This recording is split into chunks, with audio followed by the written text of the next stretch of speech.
saya kira ini Mm-mm. yang dilakukan Presiden Jokowi melalui hilirisasi produk logam, kemudian nanti mineral non logam, gas alam dan lain-lain. Ini Ya. sebagai basis yang kita gunakan untuk memperkuat industri menengah, industri tengah dan industri hilirnya gitu sehingga Mm-mm. harapannya beban impor bahan baku ya itu tidak lagi terasa.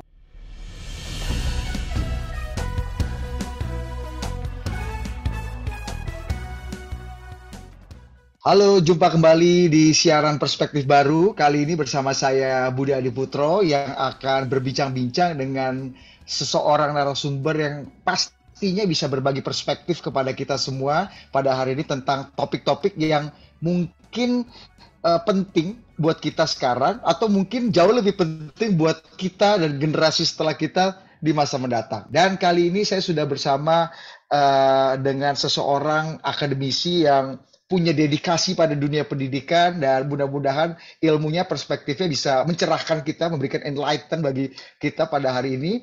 Kita sudah bersama dengan Profesor Panut Mulyono. Terima kasih, selamat siang Prof. Panut. Selamat siang Mas Budi Adiputro, selamat Ya, siang para pendengar KPR yang berbahagia.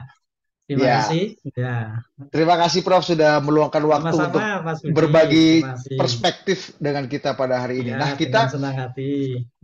Prof Adut ini kita akan bicara satu hal yang mungkin belakangan ini sering diucapkan oleh Presiden Jokowi Hmm. dan setelah Presiden sering mengucapkan kita jadi kembali sadar loh ini bicara processing atau hilirisasi, tapi kenapa Hmm. nggak dari dulu ya kita Iya, lakukan? iya, Nah, iya. ini kita bicara mengenai hilirisasi yang menjadi salah Hilirisasi, satu ya hal yang menarik prioritas itu. Presiden Jokowi. Nah, Prof. Pandut bagaimana melihat bagaimana belakangan ini Presiden punya komitmen yang kuat sekali untuk melakukan hilirisasi. Ini sebenarnya apa manfaat dan kenapa baru sekarang belakangan ini kita Oh, agak serius bicara hilirisasi nih, Prof? Monggo, iya, Prof. iya sebetulnya hilirisasi ini memang hal yang sangat penting ya dan seharusnya itu sudah sejak dulu-dulu dilakukan karena di dalam RIPIN ya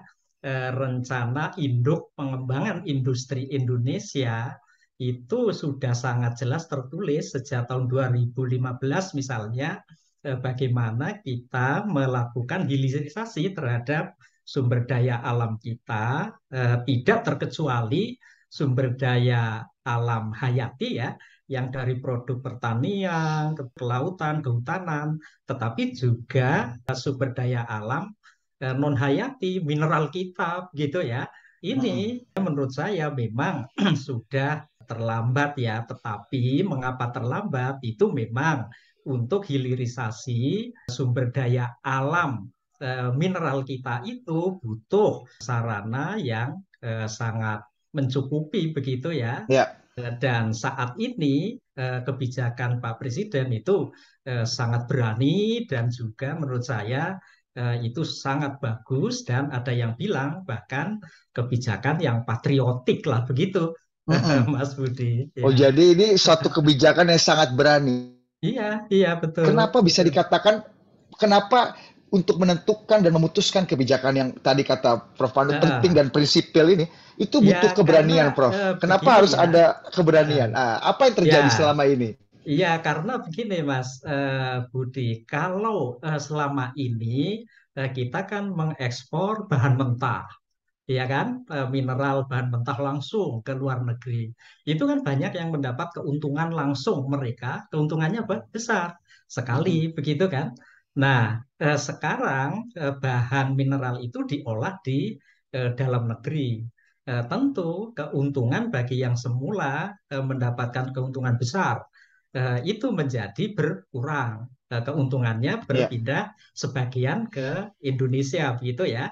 Karena dengan ya. hilirisasi misalnya pengolahan di smelter dari nikel kita itu meningkatkan nilai tambah yang sekian kali lipat dari yang Mm-mm. kalau kita hanya mengekspor mineral mentah langsung ke luar negeri begitu. Dengan demikian tentu keuntungan divisa Indonesia dengan pengolahan ini luar biasa. Kemudian yang Ya. lain adalah penyerapan tenaga kerja kita, begitu ya. Dengan smelter yang beroperasi di Indonesia tentu mempekerjakan orang-orang Indonesia dan juga ke depannya penguasaan teknologi pengolahan mineral itu kita akan menjadi meningkat begitu. Mm-mm. Nah, tentu tantangannya tidak mudah.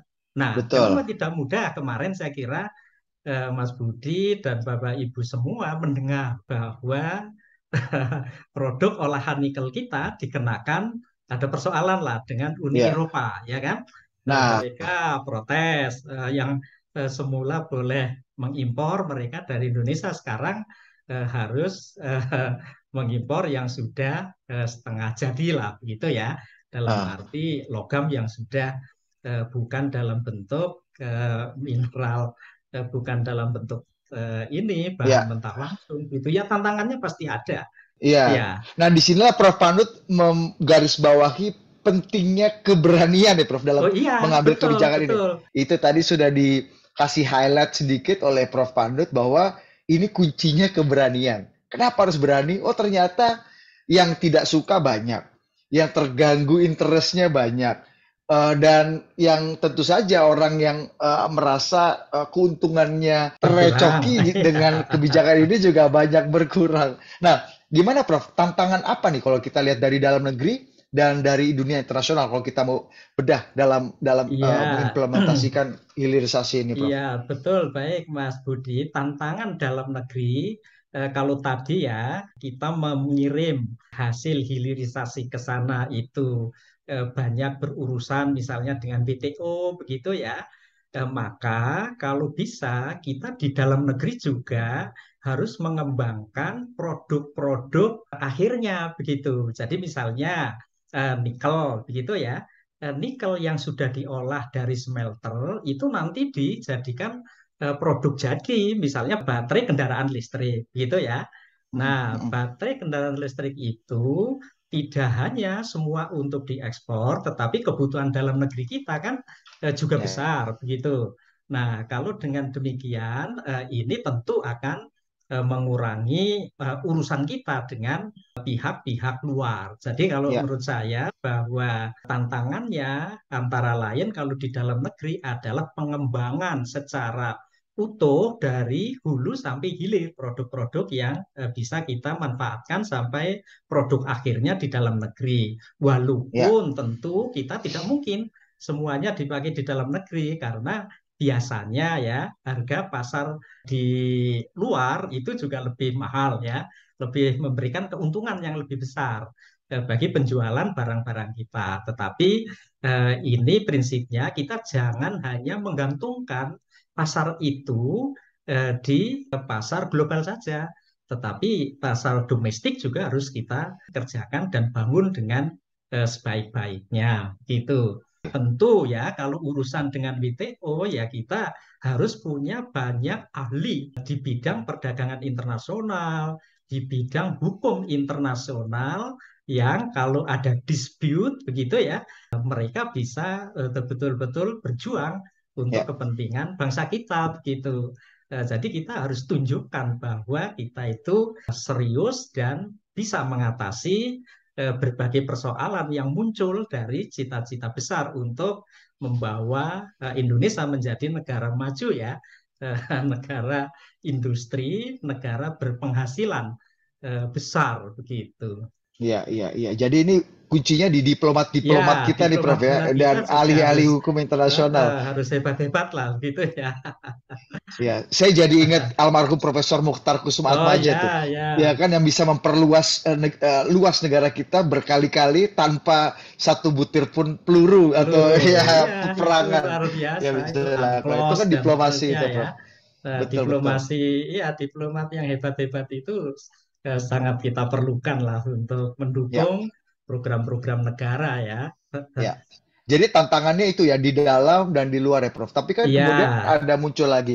Oh, ini kan kemudian nikel tuh jadi cerita sukses yang memang bisa kita harusnya kita replikasi di banyak sumber daya mineral yang iya. kita miliki lain. Apakah ini possible, Prof? Ya, dengan mungkin sekali. Ya, secara ya. bisnis, secara industri ini dilakukan di tidak hanya material nikel gitu. Ya, kalau material nikel kemarin menjadi primadona itu mengapa? Pertama, cadangan kita itu terbesar di dunia lah, gitu ya, tentang nikel ini. Ya. Kemudian dunia itu sekarang sedang mengarah ke electric vehicle. Jadi dengan Hmm, kita semakin peduli terhadap lingkungan, maka kendaraan itu akan menuju ke kendaraan listrik sehingga kebutuhan oke. nikel untuk baterai kendaraan listrik itu sangat besar. Nah, jadi nikel itu menjadi sangat menarik untuk bidang ini. Walaupun penggunaan nikel kan juga banyak yang lain ya, baja nirkarat ya, stainless steel, Mm-mm. Ya. baja anti karat itu juga membutuhkan nikel gitu ya.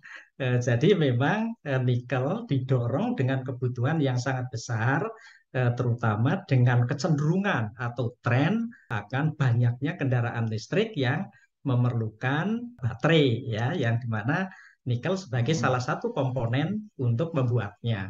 Lalu sebetulnya bahwa logam-logam yang lain, boksit ya sebagai Ya. bahan untuk aluminium misalnya, itu juga sangat penting. Kemudian tembaga, tembaga tidak hanya untuk kabel listrik begitu ya, tetapi alat-alat elektronik, permesinan dan lain-lain itu juga banyak membutuhkan tembaga sehingga sukses nikel ini seperti Pak Presiden menyampaikan akan diperluas ke Mm-mm. logam-logam lain itu saya kira sangat masuk akal dan sangat realistis.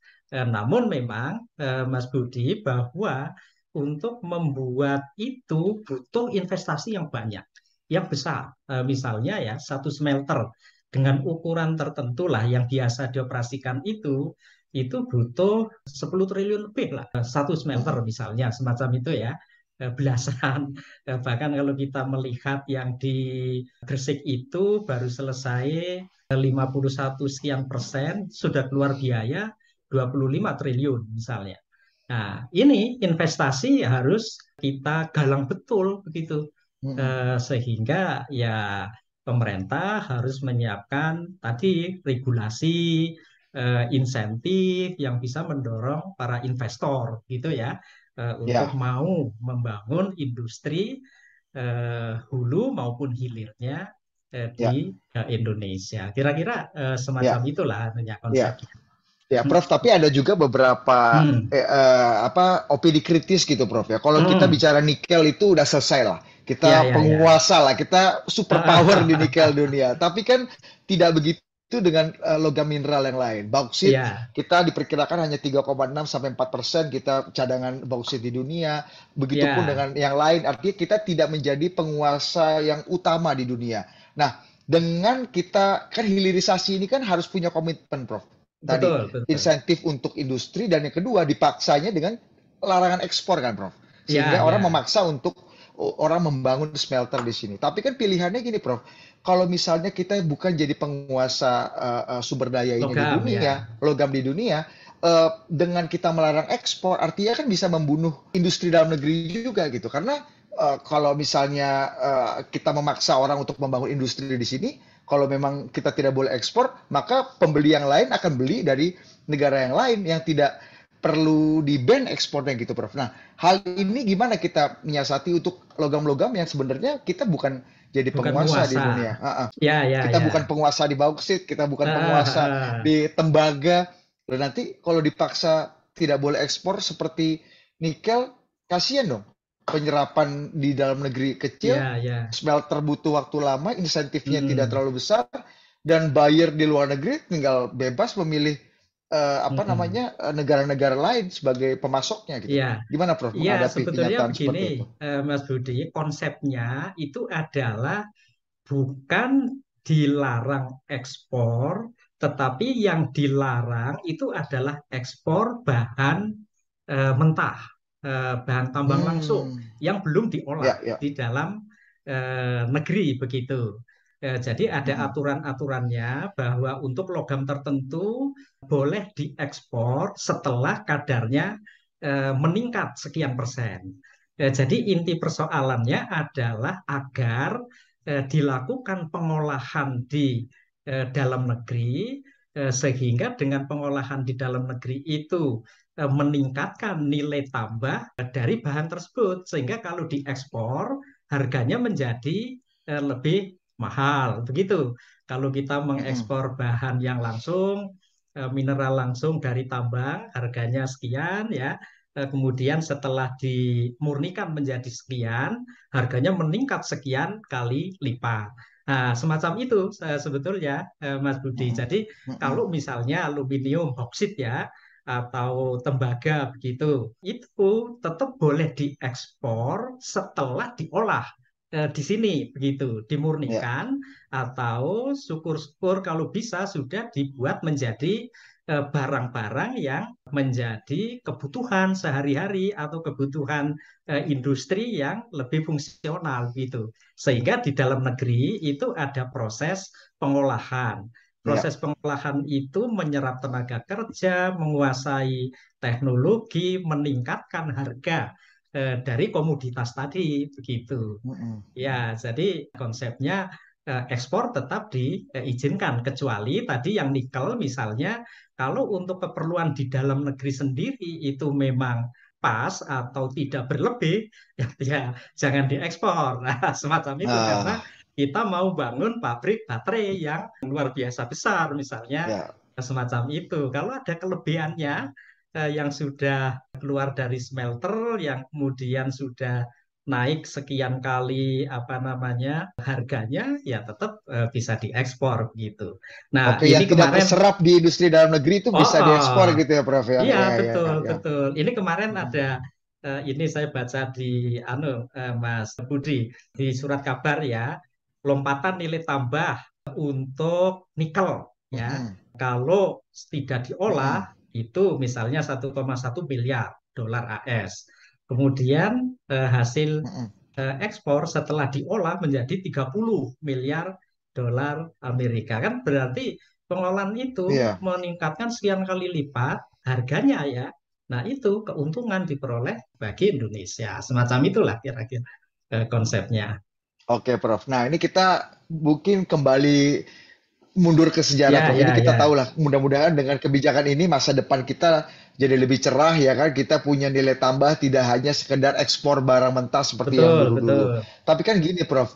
Dulu itu kita zaman Pak Harto, kita juga punya komitmen untuk menerapkan ya industrialisasi yang lumayan besar-besaran, Betul, baik di betul. level yang pada teknologi ya industri-industri strategis ataupun industri-industri yang lebih manufacturing yang menyerap tenaga kerja luar biasa banyak gitu ya di Ya, ya. pabrik-pabrik sepatu apa macam-macam lah. Nah, Betul, betul. Prof, tapi kenapa kita luput? Kita fokus membuat pesawat, kita fokus membuat Hmm. pindad, membuat senjata, ataupun kita fokus memberikan lapangan pekerjaan untuk garment, tekstil, sepatu gitu Prof ya dulu ya. Ya, Tapi ya. kita kenapa luput untuk melakukan hilirisasi di sektor di ESDM? Kita tidak punya Pak Jokowi juga agak marah-marah. Kita bertahun-tahun ini nggak punya kilang minyak processing gitu. Kita harus kirim beli dari Singapura luar negeri barang yang jadi.